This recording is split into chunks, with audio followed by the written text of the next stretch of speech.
you can import videos from DVDs, and this is kind of a special case. The DVDs have to be unencrypted, or at least you've been able to somehow unencrypt them yourself.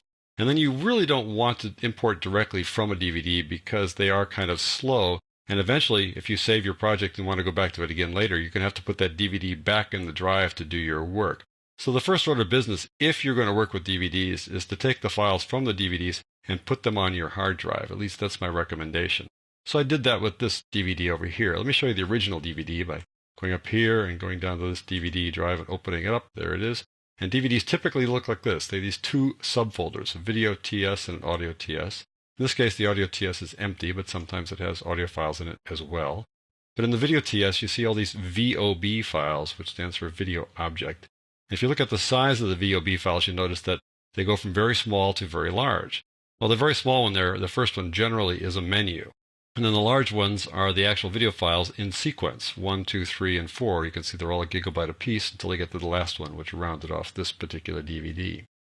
So if you really want to use these guys, it's best to get these files onto your hard drive rather than use them directly off the DVD. So I did that over here. I've got these guys on my hard drive here inside that folder, the same kind of arrangement.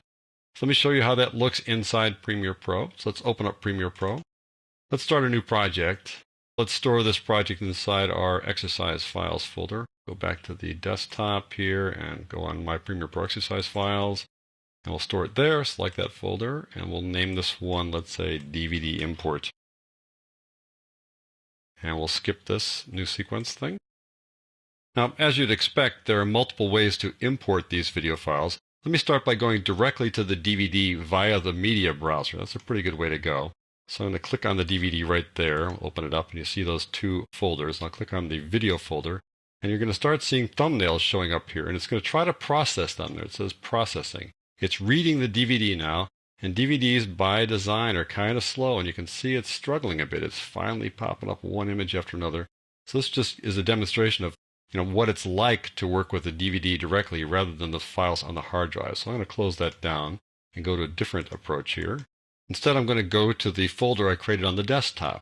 And that has that same two folders set up. So I'm going to open up that. There we go. And now you can see how quickly it can process those clips right off the hard drive. A much better way to deal with video rather than dealing with it directly on the DVD. Let me just import one of these guys. I'll right-click on this third one here and say Import. That brings it into the project panel. So that's a pretty easy way to bring in files from a DVD. But keep in mind, these DVDs need to be somehow unencrypted. If you have encrypted DVDs, Premiere Pro will not unencrypt them for you. The other way to bring in these files is to use the typical import dialog box, and that would be File, Import, or Control or Command I, or just double-clicking on an empty space here, and then going to that folder this way.